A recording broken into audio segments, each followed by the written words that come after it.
República de Liniers. Yo soy Jerónimo Luna y en este episodio vamos a estar hablando sobre la democracia. Me acompañan Horacio Giusto y Juana Bocio. Para arrancar estaría bueno repasar lo que es la democracia según la concepción de los pensadores clásicos, en este caso Platón y Aristóteles. Podríamos hablar un poco de la República, qué decían estos dos pensadores en particular sobre la democracia y sobre las implicaciones que tenían en la vida diaria. Todo esto para entender el versus entre la democracia y el orden natural. Muchas veces se escucha hablar a los pensadores modernos que hacen una remisión a la democracia conforme a los pensadores griegos que supieron expedirse en torno justamente a esta forma de gobierno. Incluso muchos pensadores liberales suelen acatar que el origen de la democracia se encuentra ya en la Grecia clásica. Y esto es bastante erróneo porque de hecho los principales pensadores de la Grecia clásica eran muy críticos de la democracia tal como se entiende hoy. Vieron con mucho recelo que el poder soberano estuviese delegado a la muchedumbre y especialmente una muchedumbre sin la debida formación. No, lo único que tengo para acotar es que no era el voto universal que conocemos hoy. No todos votaban solo los ciudadanos. Claro. Era una democracia distinta.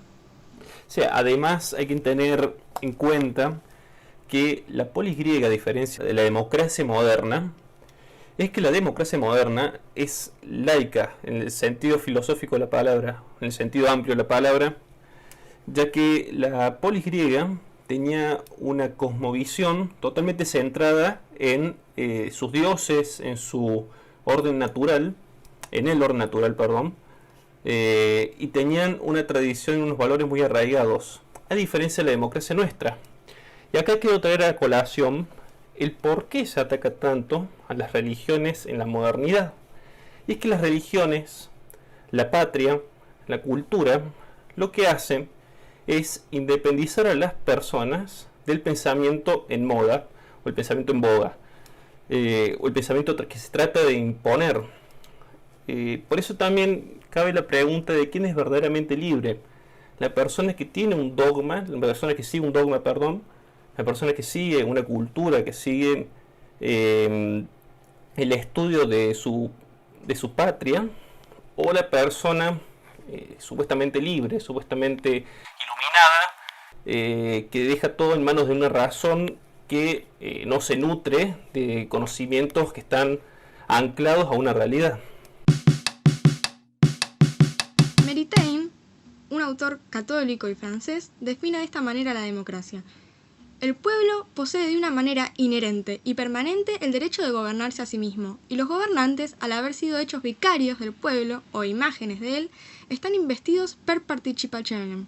De esta manera, autoridad y de este mismo derecho de gobernar que se halla en el pueblo por esencia, como conferidos a él por el autor de la naturaleza y fundados en su autoridad trascendente e increada. De esta manera, Maritain le adjudica al pueblo el concepto de soberanía popular, entregada al pueblo por Dios, justamente. Como bien dijo Jerónimo, es real que la democracia moderna se muestra antagónica a las tradiciones. ¿Y por qué es así? Porque en esencia, y recordando tanto lo que planteó el padre del conservadurismo moderno como Edmund Burke, incluso dentro del modernismo más contemporáneo como lo fue Roger Scruton, las tradiciones tienen un eminente complejo que gira alrededor de la religión. Muchas civilizaciones fueron fundadas justamente en la fe y no tanto en el concepto moderno de Estado-nación. De allí que la idea de democracia, la idea de esta democracia revolucionaria, sea antagónica a las ideas justamente jerárquicas de un orden natural que posee el dogma o la fe. Por eso justamente el principal enemigo que tiene hoy el sistema demoliberal contemporáneo es cualquier persona que posea una noción básica de jerarquía. Porque si hay un elemento, una cosmovisión tajante en la democracia actual, es la idea de universalidad, la idea de que somos todos exactamente iguales. Y en vez de comprender esta igualdad ante el poder, se comprende que todos tenemos la misma capacidad de elección, lo cual es cuanto menos falaz. ¿Por qué? Porque no van a tomar las mismas decisiones personas que formen parte, por ejemplo, de una comunidad católica con la debida instrucción, que personas que desde su origen se han encontrado halladas en un ambiente de violencia, en un ambiente consumido por los vicios y por lo tanto no poseen una visión a largo plazo que les permita inferir lo que es el orden, el bien común, lo que es la subordinación a las jerarquías. Entonces, este concepto de universalidad es totalmente contrario a lo que podría plantear cualquier dogma religioso. Cabría, creo yo, destacar, además de en la teoría, sería bueno ensayar un poco sobre cómo se aplicó esto a la práctica. Y es que mucho se habla hoy en día de la propaganda, por ejemplo, nazi, o la propaganda rusa, o la propaganda americana, pero poco se habla de la propaganda francesa, de los principios de la República, incluso antes. Como toda buena persona debería saber, las revoluciones no vienen de abajo y no se hace un día para el otro. Esto tiene una evolución de los pensamientos y una divulgación ahora en la modernidad. Esa divulgación se logró hacer, por ejemplo, a través de la prensa y a través de la enciclopedia. A través de la prensa para poder difundirlo por más países y a través de la enciclopedia para imponer una falsa verdad. Hay que entender entonces que la prensa revolucionaria, divulgó los textos clásicos, reinterpretándolos y dando un nuevo significado que estaba muy lejos de lo que eran realmente los textos propios clásicos. Esto a fin de tergiversar el mensaje y tirar el argumento de las ideas clásicas a su favor. A lo que bien dijo Jerónimo, podríamos agregar también, dentro de lo que son los estudios respecto a las revoluciones, ver lo que plantea Hilaire Belloc cuando escribe sobre la Revolución Francesa. El proceso revolucionario que se dio en Francia hubiese sido imposible sin la propaganda que tuvieron los jacobinos. La forma en la que se sostuvo el régimen del terror no fue solo mediante la coerción y la violencia física que se instauró en aquella región, sino también con el sistema de propaganda que justamente estaba sustentado en la idea de democracia, en la idea de fraternidad, en la idea de igualdad. Mediante el concepto de igualdad, muchos que dijeron defender las libertades se convirtieron en esclavos no solo de la ley, sino también en esclavos de la República. En nombre de la República fueron acribillados cualquier persona que defendiese el antiguo régimen. No olvidemos, y en esto hay una película que es esencialmente reaccionaria, que se llama Diálogos de Carmelitas, donde se puede ver en forma fría y cruda la forma en que se perseguía a través de la ley, a través de las libertades, a aquellas personas que libremente decidían seguir un camino de fe y un camino de tradiciones. Por eso es prudente retomar esta idea de que la democracia es antagónica a toda idea de religión y a toda idea justamente de tradición, porque muchas personas encuentran la libertad justamente en la fe y sin embargo se quiere imponer esta idea de que solo a través de la universalidad se puede ser libre, lo cual es totalmente errado, considerando que luego de la Primera Guerra Mundial en el mundo se ha hecho una expansión de esta idea democrática acribillando a cualquier disidente. Y pensemos, si uno no lo quiere ver solo en términos de religión, sino incluso en términos culturales, cómo fue totalmente vapuleado en sus años Roger Scruton, quien recientemente ha fallecido. Roger Scruton era un conservador de línea anglosajona y sin embargo era muy criticado por sostener ideas tradicionales. Incluso hubo gente que dijo que dentro de la democracia moderna no debería permitirse que gente como Scruton se expresase.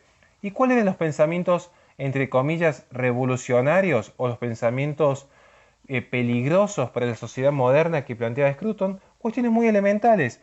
Pensemos en un ejemplo muy sencillo. Tradicionalmente se entendía el matrimonio como aquella unión entre el hombre y la mujer para la procreación y cuidado de la prole. Y sin embargo, una idea que era eminentemente tradicional propia del Concilio de Trento, hubo gente que en nombre de la democracia y la igualdad quiso expandir esta cuestión avasallando justamente lo que era la propiedad de la iglesia y trasladándolo a la sociedad civil en nombre de la república y la ley. ¿Qué sucedió? Que cualquier disidente era castigado y es castigado el día de hoy bajo el concepto de homofobia. Es decir, la democracia es una tiranía que crea institutos propios para legitimarse a sí misma y silenciar a cualquier disidente. Tanto es así, tanto es verdad lo que dice Horacio, que se ha puesto un dios falso en la modernidad, que es la democracia, al tal punto de que a cualquier persona que no haya tenido una instrucción individual, que no haya tenido una instrucción propia, autónoma, te dirá que la democracia es sagrada, te dirá que la democracia, por ejemplo, es irreemplazable. No se puede ni siquiera pensar en hacer algo que no sea democrático. Esto se puede ver en la política partidaria, por ejemplo, en todos los candidatos que hacen hincapié en la democracia. Está bien, en Argentina hay un caso especial por el tema de la época del proceso. No obstante, esto se puede ver también en otros países, tanto como el resto de Hispanoamérica. En España, los propios partidos de derecha hacen mucho hincapié en el tema de la democracia. Veas el caso de Vox, que en algunas cosas yo personalmente coincido. Es un partido que hace hincapié en la democracia como bien supremo. Y yo me pregunto si realmente es un bien supremo la democracia. Yo diría más bien que el bien supremo es el bien mismo, el orden natural, no una institución de la política en la que cualquier tirano puede manipular las mentes y llevar esos votos a su favor para ser un demagogo. Incluso sería prudente escuchar la opinión de Juan Abocio al respecto, porque recordemos un punto esencial. La democracia moderna se autolegitima constantemente. La democracia moderna es una tiranía en sí mismo, por cuanto no permite disidencia alguna. Como bien dijiste vos, todos los partidos están constantemente retomando esta idea de que hay que ser más y mejor democrático como ciudadano. Es decir, la Revolución Francesa avanzó hasta el punto que las personas ya han incorporado por sí mismas esta senda de esclavitud y estas correas. Ya nadie cuestiona la necesidad o no de un Estado, ya nadie cuestiona o no la democracia. Y si alguien lo llega a plantear, es anatema. Y sin embargo, fijémonos qué sucedía con Santo Tomás de Aquino, que vivió en épocas de monarquía, donde estaba legitimado el tiranicidio, estaba legitimado aniquilar al rey que se apartaba del orden natural y se desviaba de sus funciones propias. Entonces es mucho más fácil controlar una monarquía con organismos extra poder, como podría ser, por ejemplo, la Iglesia Católica, como sucede en el Medioevo, donde teníamos las universidades que no dependían del Estado. En realidad el Estado moderno surge a partir del siglo XVI, pero las universidades en la Edad Media no dependían justamente de la corona. Y entonces vemos que en la Edad Media, tal como lo plantea Hans Hermann Hoppe, era un gobierno, entre comillas, más privado, o sea que era mucho más fácil de controlar. Y sin embargo, vemos que en el Estado moderno, mediante la democracia, el Estado se controla a sí mismo, porque si yo tengo un conflicto, ¿a quién recurro? Justamente recurro al Estado, al Poder Judicial, que depende del propio organismo político. Entonces, esa idea de libertad es cuanto menos cuestionable al día de hoy.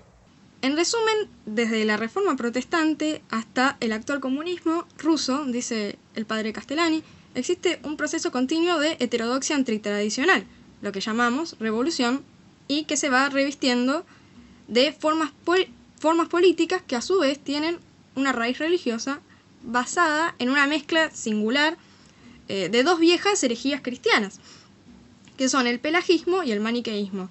El primero siendo la negación del pecado original, o sea, el hombre es bueno por naturaleza, la sociedad lo hace malo, y por otro lado, la exageración del poder del mal, un mal sustancial, concreto y absoluto, y que no se puede ver de dónde sale. Si el hombre es bueno por naturaleza, ¿de dónde sale el mal de la sociedad?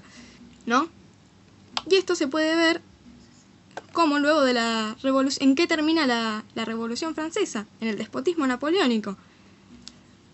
Se van moviendo entre dos ejes, el de la anarquía y el del totalitarismo.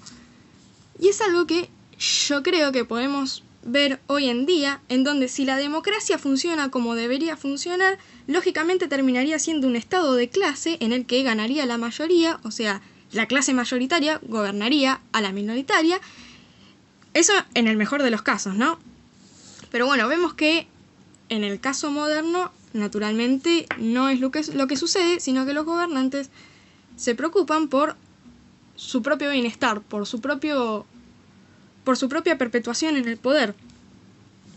Y bueno, mucha alabación muchos vitores a la democracia, pero bueno, el mejor ejemplo es la situación en la que estamos viviendo hoy en día. Supuestamente vivimos bajo un régimen democrático, pero ni los católicos podemos ir a misa, ni las pymes pueden comerciar. Incluso es muy prudente el ejemplo que toma Juana al respecto, porque ella menciona que en nombre del bien común que plantea la democracia, a ciertos credos se les ha prohibido la asistencia a su culto. Curiosamente a otros credos sí se les ha permitido. Que mejor no mencionarlos porque si no se nos va a ofender en los comentarios.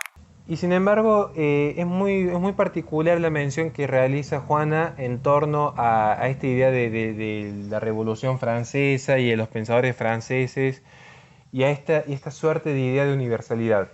Como bien dijo Juana, la idea que subyace en este pensamiento democrático, y como ya hemos hecho tanto hincapié, es esta idea de igualdad. Y si esta igualdad que tanto fogonean ciertos espacios liberales, esta igualdad de que todos podamos elegir y ser elegidos, si uno la profundiza, el sistema más totalitario que ha decidido profundizar la homogeneidad entre las bases es justamente el comunismo. El comunismo es la profundización del pensamiento de Rousseau. Rousseau sostenía que la única forma en que seamos libres es que todos podamos participar en la conformación de las leyes. Y si aún nos vayamos desfavorecidos por las leyes, aún si nos vayamos desfavorecidos justamente por las leyes dictadas por otra mayoría, teníamos que sentirnos libres que tuvimos la oportunidad en algún punto de influenciar en tal formación. Esta es la base del pensamiento comunista. Y todos hemos visto que la experiencia histórica, algo que ama el conservadurismo es justamente aprender de la historia y la experiencia propia. La experiencia comunista ha sido muy peligrosa en el mundo por la cantidad de muertes que trajo y por el sistema totalitario que impuso en el mundo. Y hoy por hoy vemos que la democracia sigue estas sendas del socialismo. Pensémoslo en ejemplos muy sencillos. ¿Qué hacemos con el derecho a la vida? Muchos hablan de que el derecho a la vida es inviolable y sin embargo estamos en pleno siglo XXI con todo lo que avanzó la ciencia y la genética y seguimos discutiendo la legalización del aborto en Argentina porque en el resto del mundo ya se legalizó directamente. ¿Y todo en nombre de qué? De las libertades. Es que tendríamos que profundizar un poco, no sé si es oportuno hacerlo en este episodio, es que en realidad es totalmente análogo un pensamiento liberal de un pensamiento socialista, en tanto que sus bases son las mismas. Es la razón humana como vía principal y única, totalmente excluyente de la verdad, y de hecho hasta a veces sin tener en cuenta el método científico, y también la libertad como bien supremo, y no como medio, a diferencia de lo que postulamos en este programa. Bueno, es algo como lo que decía yo, o sea, que la democracia, el liberalismo, entre paréntesis, se va moviendo entre dos ejes que son la anarquía y el totalitarismo. Y se ve perfectamente en la historia. Por ejemplo, en Argentina, una vez empezada la revolución, ¿qué sucede en los años que quedan? Anarquía. Hasta que, bueno, llega Rosas, restaura las leyes, etc. Pero después, una vez que sacan a Rosas, ¿qué surge? La bien llamada democracia. Y así hasta llegar al proceso del voto universal, el voto cantado con la ley Sáenz Peña, el voto secreto con la ley Sáenz Peña, y después hasta que han podido votar las mujeres también. Pero esa ampliación de la democracia, empezando por, votan solo los ciudadanos, luego votan todos los ciudadanos, hoy puede votar un chico de 16 años, Sí. En Puede votar cualquier un momento va a preso. poder votar mi perro. En cualquier momento va a poder votar mi perro. O alguien que se reconozca perro. O alguien que se reconozca perro. Y así se va ampliando hasta que, o sea, no tiene realmente ningún sentido lógico que, además de que la supuesta igualdad es siempre para abajo, no es bueno, tratemos de que el ignorante sea igual de culto que el intelectual. No, tratemos de que el intelectual sea igual de ignorante que el ignorante. Nunca es una... Y, o sea, está bien que en la sociedad haya gente ignorante y gente intelectual. No tenemos por qué ser todos ignorantes o todos intelectuales. Justamente ahí es donde se mete la igualdad. Lo que plantea Juana en el fondo y lo que uno quisiera también tomar participación en esto, para que el que nos esté escuchando entienda cuál es el fondo de la crítica a la democracia, no es a la potestad que pudiese tener o no una persona en cuanto a elegir sus gobernantes, que incluso Castellani toma un punto de este apartado. No es que nos opongamos totalmente a que cualquier persona pueda elegir sus representantes, sino que subyace una idea de fondo detrás de esta crítica al igualitarismo. ¿Que cuál es? El tema de la subjetividad moral. Porque si nosotros planteamos que todos tenemos la potestad de formar leyes, todos sabemos que el derecho, en esencia, el derecho posee tres grandes componentes. El componente coercitivo, mediante el poder del Estado, el lenguaje, que es la forma en que se transmite el conocimiento, y el componente moral, es decir, la potestad de definir lo que es bueno y lo que es malo. Si yo sostengo que es malo matar, automáticamente voy a utilizar los mecanismos del Estado para reprimir a quien intente aniquilar una vida inocente. ¿Bien? Entonces en eso tenemos cierto acuerdo. Ahora, ¿qué sucede? Si yo planteo el igualitarismo, yo planteo la igualdad de todos en la capacidad para ejercer derechos propios, incluso en la capacidad para crear leyes. Lo que estoy permitiendo es que cualquier noción moral posea el mismo peso.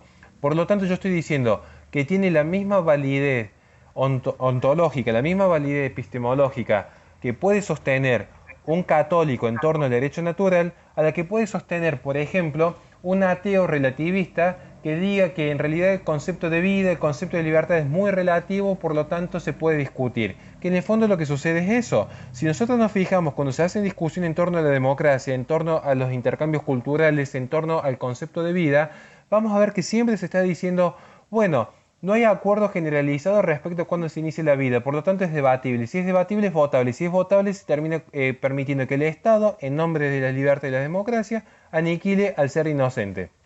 En torno al concepto de la democracia, en torno al concepto de igualdad, se ha censurado a aquel que es disidente en cuanto a algunas culturas. Además, ¿leyes basadas en qué?